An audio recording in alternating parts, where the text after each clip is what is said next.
وقال تعالى ولتكملوا العدة ولتكبروا الله على ما هداكم ولتكملوا العدة ولتكبروا الله على ما هداكم ولعلكم تشكرون. وجاء في الحديث الصحيح يقول عبد الله بن عمر رضي الله عنهما فرض رسول الله صلى الله عليه وسلم زكاة الفطر صاعا من تمر أو صاعا من شعير على العبد والحر والذكر والأنثى والصغير والكبير من المسلمين، وأمر بها أن تؤدى قبل خروج الناس إلى الصلاة. أخرجه الشيخان، أخرجه الإمام البخاري رحمه الله تعالى ومسلم رحمهم الله تعالى في صحيحيهما. اللهم لا علم لنا إلا ما علمتنا إنك أنت العليم الحكيم. اللهم انفعني بما علمتني وعلمني ما ينفعني وزدني علما. قابل قدر دینی اور اسلامی بھائیوں، بزرگوں، جوانوں اور عزیز بچوں، آج کے اس خطبہ جمعہ میں جس موضوع پر آپ سے گفتگو کرنے کی سعادت حاصل کرنے جا رہا ہوں وہ موضوع ہے احکام آخر من شہر رمضان یا ختام شہر رمضان، ماہ رمضان المبارک کے اختتام پر ہمارے لیے جو مشروع اور جائز احکام و مسائل ہے، اسی موضوع کے تحت آج کے اس خطبے میں گفتگو کرنی ہے۔ اللہ مالک الملک سے میری دعا ہے کہ اللہ سبحانہ و تعالی مجھے بھی اور آپ سبھی حضرات کو بھی سن کر اس پر عمل کرنے کی توفیق مرحمت فرمائے۔ ساتھیوں، یہ جو جمعہ ہے یہ الجمعۃ الاخیرہ من شہر رمضان، یہ ماہ رمضان کا آخری جمعہ ہے، یہ ماہ رمضان کا آخری جمعہ ہے، اور اس آخری جمعے کی سنت مطہرہ میں کوئی خصوصیت یا کوئی فضیلت ثابت نہیں۔ کتب حدیث کے اندر جو آخری جمعہ ہے اس کی فضیلت یا خصوصیت سے متعلق کوئی چیز بھی ثابت نہیں، لیکن بر صغیر کے اندر ہندوستان، پاکستان اور بنگلہ دیش میں یہ جو آخری جمعہ ہے، اس آخری جمعے کو جمعۃ الوداع کے نام سے جانا جاتا ہے۔ اس آخری جمعے کو جمعۃ الوداع یعنی الوداعی جمعہ، الوداعی جمعے کے نام سے جانا جاتا ہے، جبکہ کلمۃ الوداع جو ہے، لفظ الوداع، جمعۃ الوداع، یہ شریعت میں معروف نہیں، لا یعرف فی الشرع او فی السنۃ المطہرہ، سنت مطہرہ میں یہ لفظ معروف نہیں ہے، بلکہ یہ کیا ہے؟ مصطلح جدید او مصطلح محدث، ایک نئی اصطلاح، جمعہ کے ساتھ الوداع کا لفظ جوڑ دینا کہ یہ آخری جمعہ ہے، وداعی الجمعہ ہے۔ تو یہ جمعۃ الوداع ہمارے یہاں جو مکاتب فکر ہیں دیوبندی یا بریلوی جماعت، ان کے یہاں یہ جو جمعہ ہے یہ رمضان کا آخری جمعہ جمعۃ الوداع کے نام سے جانا اور پہچانا جاتا ہے، اور یقین جانیے کہ اس کے لیے بڑا اہتمام کیا جاتا ہے، ہمارے بھائیوں میں اس کا بڑا اہتمام ہوتا ہے، اس کے لیے مخصوص کپڑے سلوائے جاتے ہیں کہ آخری جمعہ میں جمعۃ الوداع میں اس کو پہننا ہے، بڑا اہتمام ہوتا ہے۔ لوگ دیہاتوں سے نکل کر اپنے شہر کی جو الجامع الکبیر بڑی جامع مسجد ہوتی ہے اس کا رخ کرتے ہیں، ایک جمع غفیر ہوتا ہے۔ عام جمعوں کی بنسبت جو لوگ بھی جمعہ کی پابندی نہیں کرتے وہ بھی جمعۃ الوداع میں شرکت کے لیے بڑا اہتمام کرتے ہیں، اور پھر اس موقع پر خود ساختہ نمازیں پڑھی جاتی ہیں۔ عبادات جتنی ہیں وہ العبادات کلھا توقیفیہ ہے، سمجھ رہے ہیں؟ لیکن یہ لوگ کیا کرتے ہیں، 4 رکعت نماز پڑھتے ہیں قضاء عمری کی نیت سے کہ ہماری زندگی میں جو نمازیں ہم سے فوت ہو چکی ہیں، ہماری زندگی میں جو فرض نمازیں ہم سے چھوٹ گئی ہے، اگر ہم یہ 4 رکعت پڑھ لیتے ہیں تو زندگی بھر کی ہماری چھوڑی ہوئی نمازیں معاف ہو جائیں گی۔ یہ انتہائی غلط عقیدہ ہے میرے بھائیوں۔ فرض جو نمازیں ہیں، اگر آپ سو جاتے ہیں فرض نماز سے، فرض نماز کو چھوڑنا تو آپ کو معلوم ہے نا کہ کفر ہے میرے بھائیوں، جان بوجھ کر نماز ترک کرنا کفر ہے، بے نمازی کافر ہے۔ نصوص کتاب و سنت کی روشنی میں۔ لیکن اگر کوئی آدمی نماز سے سو جا رہا ہے، نیند کا غلبہ ہوا، نیند کا ایسا غلبہ ہوا کہ پتہ ہی نہیں چلا، الارم بھی نہیں بج سکا یا الارم لگا رکھا تھا پھر بھی نیند کھلی نہیں، اور نیند کا غلبہ طاری رہا، نماز کا وقت نکل گیا، تو یہ حدیث میں ہے کیا، یا نماز سے آدمی مشغول ہو گیا۔ آپ کسی ایسی جگہ کام کر رہے ہیں، کارخانے میں کام کر رہے ہیں جہاں ارد گرد مسجدیں نہیں ہیں، اور وہاں آپ کے نماز کے اوقات میں آذان کے کلمات آپ کے کانوں سے نہیں ٹکراتے یا آپ کے کانوں میں نہیں پڑتے، اور آپ کو پتہ بھی نہیں چلتا، آپ کام میں اتنے منہمک ہیں اور اتنے مشغول ہیں کہ آپ کو پتہ ہی نہیں چلتا اور آپ کی نماز چلی جاتی ہے، تو حکم کیا ہے؟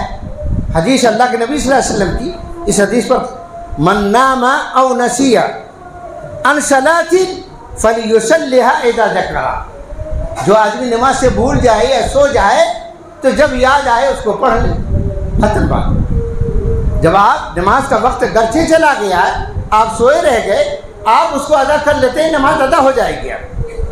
لیکن جان بوجھ کر چھوڑی ہوئی نماز، اس کو یہ رمضان کے آخری جمعے کا انتظار کرنا اور یہ سمجھنا کہ 4 رکعت ہم یہ پڑھ دیں گے نفلی نماز تو اس کی برکت سے زندگی بھر کے ہمارے چھٹی ہوئی جو الصلوات الفائتہ ہے، چھوڑی ہوئی نمازیں، چھٹی ہوئی نمازیں ہیں، اور جان بوجھ کر کے چھوڑی ہوئی نمازیں ہیں، وہ معاف ہو جائیں گی۔ غلط، اس لیے کہ جان بوجھ کر چھوڑی ہوئی نمازیں اس کا وہ معاف نہیں ہوتی جب تک کہ آپ توبہ نہ کر دیں، جب تک کہ آپ توبہ نہ کر لیں اللہ تبارک و تعالیٰ سے۔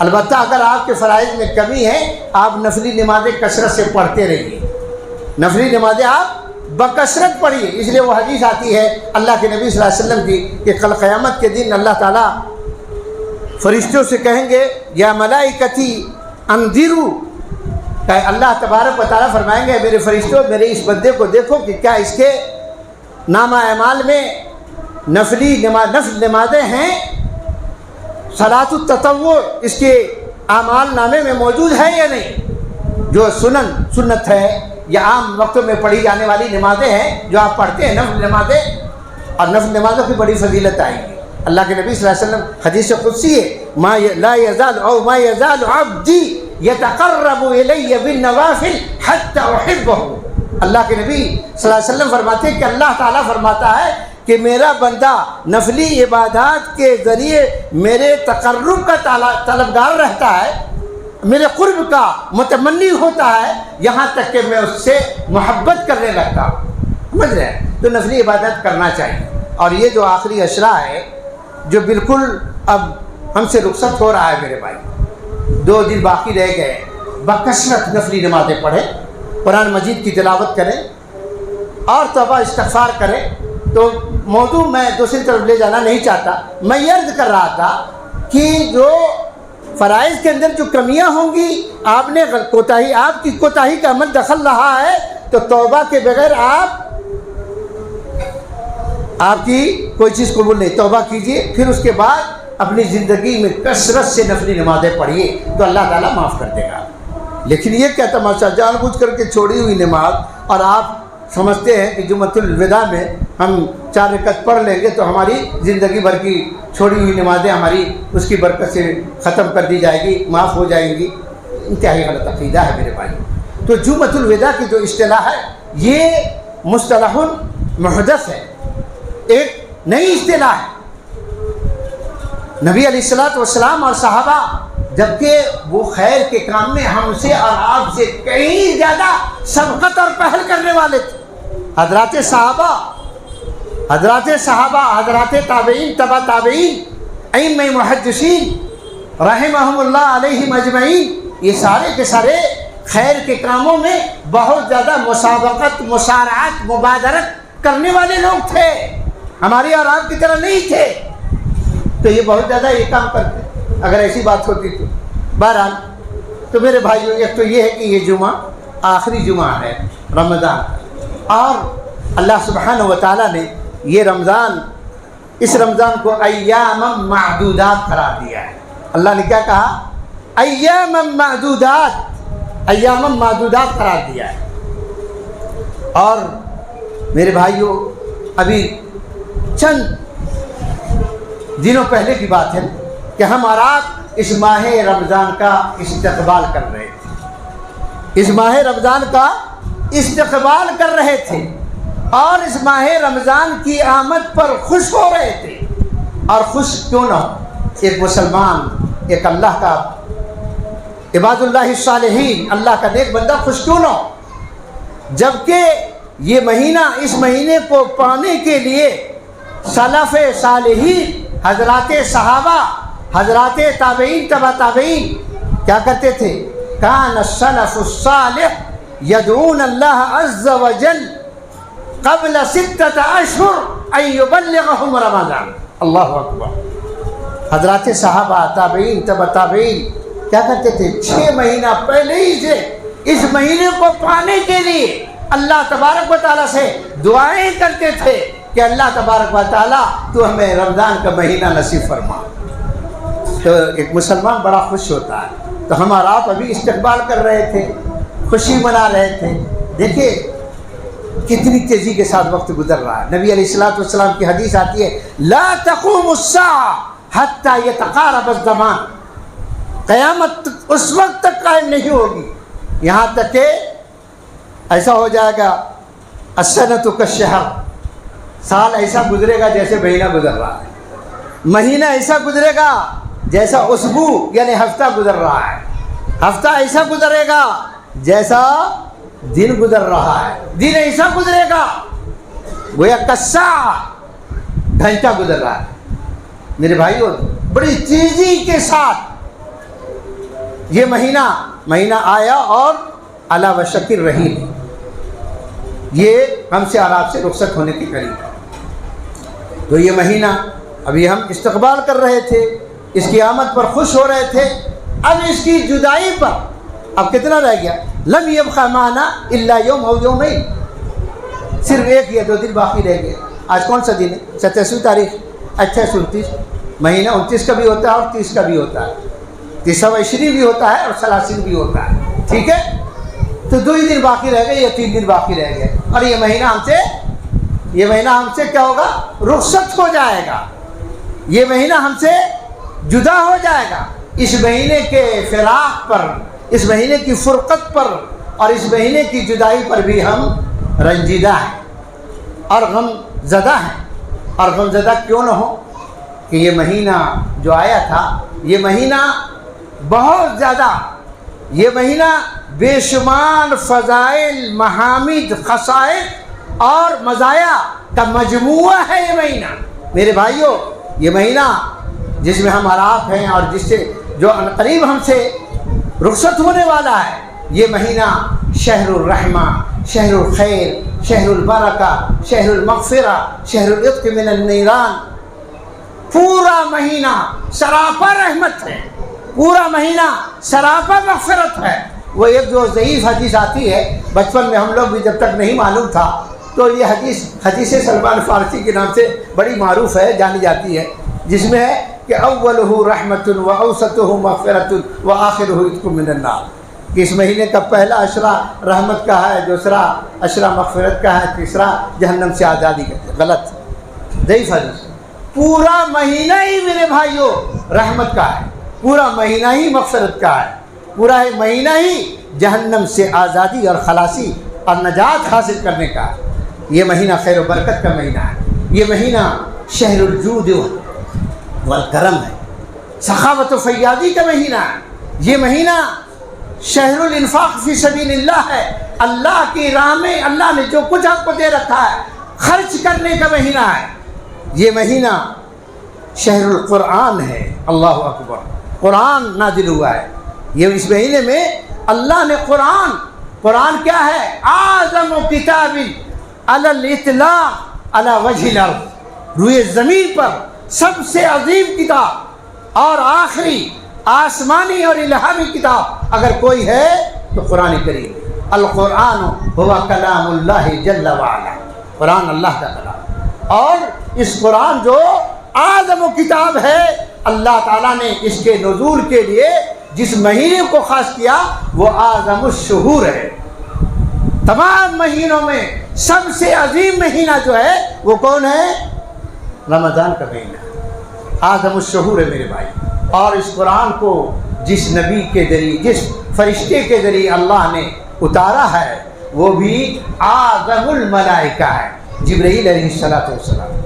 اعظم الملائکہ ہے، فرشتوں میں سب سے عظیم سید الملائکہ ہے جبریل امین علیہ السلام۔ نزل بہ الروح الامین، اللہ سبحانہ وتعالیٰ نے کہا۔ اور تو عظیم فرشتے کے ذریعے عظیم کتاب اور عظیم نبی پر، علی اعظم نبی و رسول انزلہ اللہ جل وعلا، اللہ سبحانہ وتعالیٰ نے اس کتاب حکیم کو سب سے عظیم نبی اور سب سے عظیم رسول جناب محمد الرسول اللہ صلی اللہ علیہ وسلم پر نازل کیا۔ اور سنیے، اور سب سے اعظم و مکان، سب سے عظیم جگہ پر اللہ نے قرآن کو نازل کیا۔ کہاں؟ مکۃ المکرمہ۔ اب مکۃ المکرمہ کیا ہے؟ خیر بقعۃ علی وجہ الارض ہے، روئے زمین پر سب سے مبارک اور بابرکت جو ٹکڑا ہے وہ مکۃ المکرمہ ہے وہاں۔ اور وہ مکہ جس کی حرمت کی اور جس کی عظمت کی رب ذوالجلال والاکرام نے قسم کھائی ہے، لا اقسم بہذا البلد والتین والزیتون وطور سینین وہذا البلد الامین، اس امن والے شہر کی میں قسم کھاتا ہوں، اس عظیم شہر میں اللہ تعالیٰ نے۔ اور سب سے عظیم زبان، اللہ اعظم اللغہ، اعظم اللغہ، سب سے عظیم زبان، اعظم اللغات وہی اللغۃ العربیہ، عربی زبان میں اللہ نے قرآن کو اتارا ہے میرے بھائی۔ تو میرے بھائیوں یہ مہینہ جو ہے یہ شہر القرآن ہے، شہر التلاوہ ہے، شہر صدقہ و خیرات کا ہے، اور شہر التوبہ ہے، شہر الاستغفار ہے۔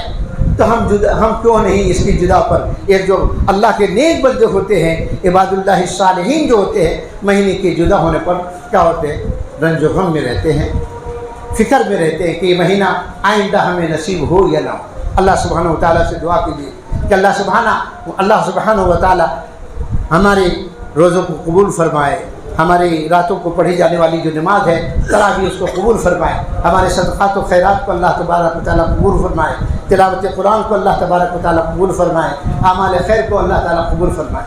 میرے بھائیوں وہ انسان بڑا سعید ہے وہ انسان بڑا خوش نصیب ہے، سعادت مند ہے، جس نے رمضان کے دنوں میں روزہ رکھ کر اور رمضان کی راتوں میں امام کے پیچھے قرآن مجید کی تلاوت سے یا قرآن مجید کو سن کر کے اور دیگر اعمال خیر بجا لا کر اس مہینے کو معمور کیا، ذکر الہی سے، اللہ کی اطاعت سے، اللہ رب العالمین کی عبادت سے اس مہینے کو معمور اور آباد کیا، وہ انسان بڑا خوش نصیب ہے۔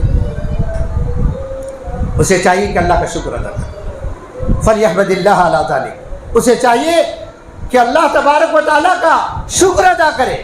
اور بد نصیب ہے وہ انسان، محروم القسمت ہے وہ انسان جس نے رمضان کے خوبصورت دنوں کو، ایام المبارکہ کو، بابرکت دنوں کو، خوبصورت راتوں کو، معطر راتوں کو ضائع اور برباد کر دیا۔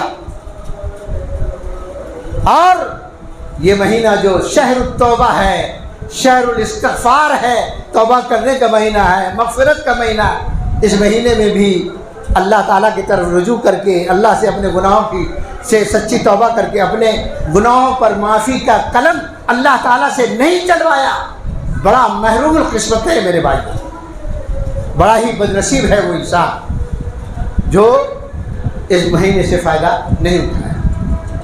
تو میرے بھائیوں، میں یہ مہینہ بڑی تیزی کے ساتھ گزر رہا، یہ مہینہ جو گزر رہا ہے، یہ در حقیقت یہ مہینہ جو بڑی تیزی کے ساتھ گزر رہا ہے، یہ ہمیں یاد دلا رہا ہے۔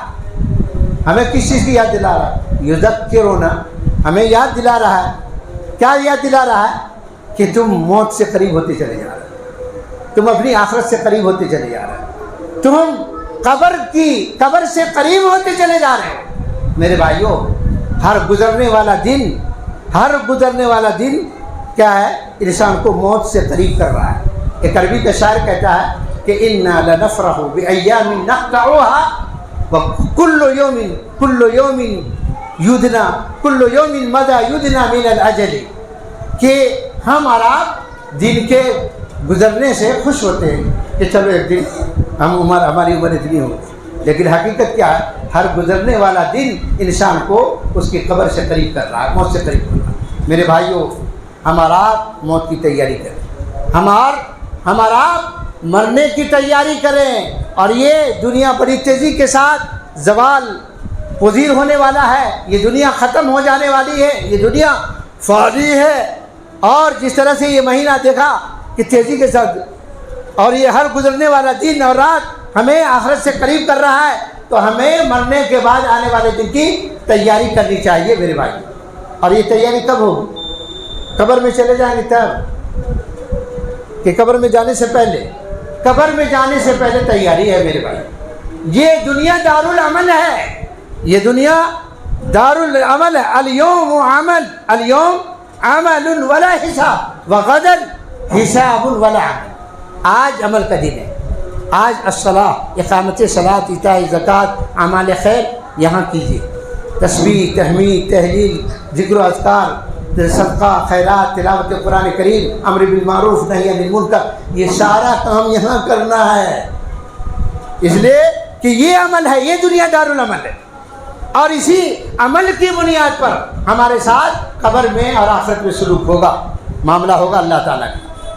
اس لیے کہ جب انسان مر جاتا ہے تو اس کا عمل ختم ہو جاتا ہے، حدیث ہے نا، اذا مات ابن آدم انقطع عنہ عملہ الا من ثلاث، کہ آدمی جب مر جاتا ہے تو اس کا عمل ختم ہو جاتا ہے، ختم، دنیا میں ختم، عمل ختم، وہاں جو آپ نے کیا ہے اس کا صلہ آپ کو ملے گا۔ بات بہت دور ہو گئی، میں یہ عرض کر رہا تھا اس مہینے کے اختتام پر اللہ سبحانہ و تعالیٰ نے، اللہ کے نبی صلی اللہ علیہ وسلم نے ہمارے لیے عبادات الجلیلہ، عظیم الشان عبادات ہمارے لیے مشروع قرار دیے، جس کو بجا لا کر ہم اپنے ایمان کے اندر اضافہ کر سکتے ہیں، اور رب کی جو نعمت ہمارے اوپر ہے وہ بھی پوری ہو سکتی ہے۔ اور وہ کیا ہے؟ صدقۃ الفطر، زکوٰۃ الفطر، اور التکبیر، اور صلاۃ العید۔ میں میرا خیال میں وقت بھی ختم ہو گیا، 5 منٹ لے سکتے۔ زکوٰۃ الفطر میرے بھائیو، یہ زکوٰۃ الفطر ہر کسی کے اوپر فرض ہے، آزاد، غلام، یعنی جتنے مسلمان ہیں، مسلمان، غلام، آزاد، اور پھر مرد، عورت، چھوٹے بڑے تمام مسلمانوں کے اوپر فرض ہے۔ وہ حدیث آتی ہے صحیح ہے، وقت نہیں کہ اس کو بتلائے گا، یہ ہر کسی کے اوپر فرض ہے۔ اور یہ اس کی فرضیت میں اور اس کی مشروعیت میں کیا حکمت ہے اور کیا مصلحت ہے، حدیث عبداللہ ابن عباس واضح کرتی ہے۔ کیا حدیث عبداللہ ابن عباس؟ حدیث عبداللہ ابن عباس ہے کہ فرض رسول اللہ صلی اللہ علیہ وسلم طہرۃ للصائم، فرض رسول اللہ صلی اللہ علیہ وسلم زکوٰۃ الفطر طہرۃ للصائم من اللغو والرفث وطعمۃ للمساکین۔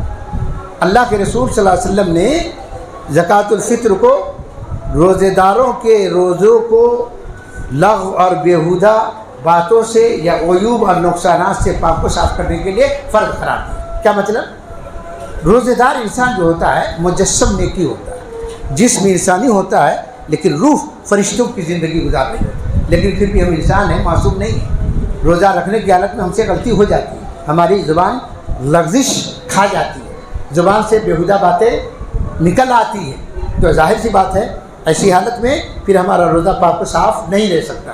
جن عیوب و نقصانات سے اللہ کے نبی صلی اللہ علیہ وسلم نے روزے کو پاک و صاف کرنے کا حکم دیا ہے وہ پاک صاف نہیں رہ سکتا۔ ہمارے روزے کے اندر خلل واقع ہو جاتا ہے، ہمارے صاف و شفاف روزے پر دھبا پڑ جاتا ہے۔ اس لیے اللہ کے نبی صلی اللہ علیہ وسلم نے زکوٰۃ الفطر کو، جس کو صدقۃ الفطر بھی کہتے ہیں، وہ ہمارے لیے مشروع قرار دیا ہے کہ اگر ہم اس کو ادا کریں گے تو اللہ تبارک و تعالیٰ اس کی برکت سے ہمارے روزے کی حالت میں دوران روزہ ہم سے جو چھوٹی موٹی غلطیاں ہو گئی ہوں گی، جس سے ہمارے روزے میں نقص پیدا ہو گیا ہوگا، اللہ تعالیٰ اس کمی کو اس کی برکت سے دور کر دے۔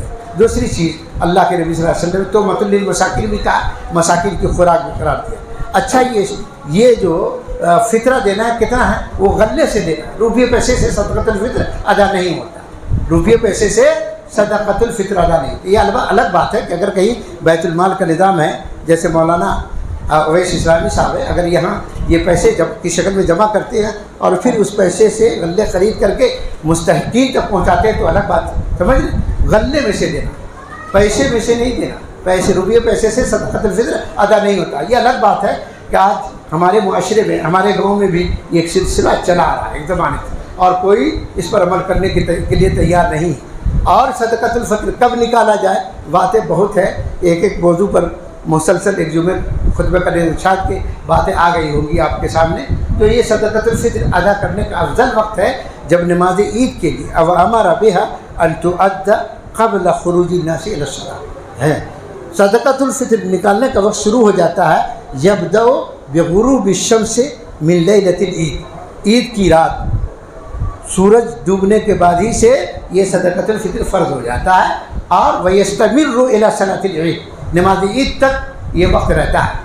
اور نماز عید کے لیے نکلنے سے پہلے، عیدگاہ جانے سے پہلے ادا کرنا یہ افضل ہے، 1-2 دن پہلے بھی نکالنا جائز ہے یہ چیز ہے۔ اور اگر کوئی آدمی بلا عذر صدقہ الفطر نکالنے میں تاخیر کرتا ہے تو فَهُوَ آثِم لِغَيْرِ عُذْرٍ، اگر وہ کیا بغیر عذر کے صدقہ فطر ادا کرنے میں تاخیر کرتا ہے تو وہ گناہگار ہوگا، اور عید کے بعد ادا کرتا ہے نماز عید کے بعد تو اس کا حکم فمن اداها قبل الصلاة فهي زکاۃ مقبولہ ومن اداها بعد الصلاة فهي صدقۃ من الصدقات، عام نفلی صدقہ و خیرات کہلائے گا، زکاۃ الفطر کے حکم میں نہیں آئے۔ اسی طرح عید کی نماز میرے بھائیوں، عید